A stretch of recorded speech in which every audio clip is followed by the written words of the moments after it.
থেকে চলে গেল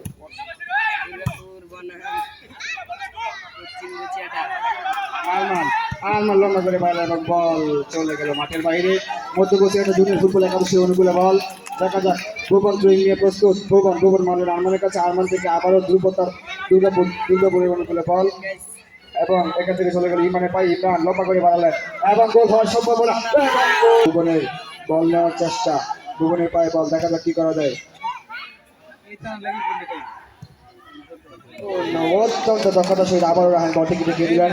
রাহানের দখলে বল এবং বল ছুড়ে দিলেন সাব্বিরের পায়ে। সাব্বির আবার লম্বা করে বাড়লেন সাকিবের কাছে। সাকিব থেকে আবারও দুর্গাপুর গোল হওয়ার চেষ্টা। মধ্যপ্রদেশ জুনিয়র ফুটবল একাদশের সালম কর্নার করার জন্য প্রস্তুত এবং অত্যন্ত দুর্বল কর্নার ছিল। বল চলে গেছে মাঠের বাইরে।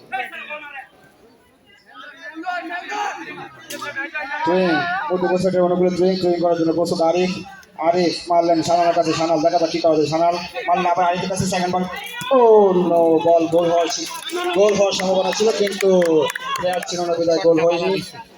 অত্যন্ত চৌকস গোলকিপার বলকে আটকে দিলেন, নিজের কাছে রাখলেন এবং বল আবারও লম্বা করে বাড়িয়ে দিলেন মাঠের মধ্যপ্রান্তে। বল চলে গেল মাঠের বাইরে। মধ্যপ্রদেশ জুনিয়র ফুটবল একাদশের অনুকূলে বল। ড্রয়িং করার জন্য প্রস্তুত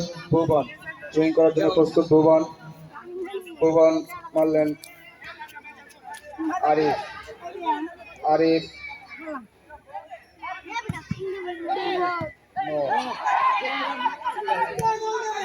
ও দুর্গাপুর ধ্রুবতারা স্পোর্টিংয়ের অত্যন্ত শক্তিশালী একটি শট ছিল কিন্তু বল চলে গেছে গোলকিপারের উপর দিয়ে এবং বল মাঠের বাইরে।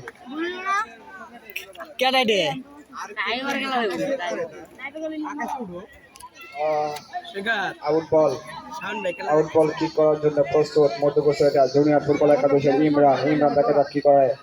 ইমরান লম্বা করে বাড়ালেন মাঠের মধ্যভাগে বল এবং দুর্গাপুর বল চলে গেছে মাঠের বাইরে।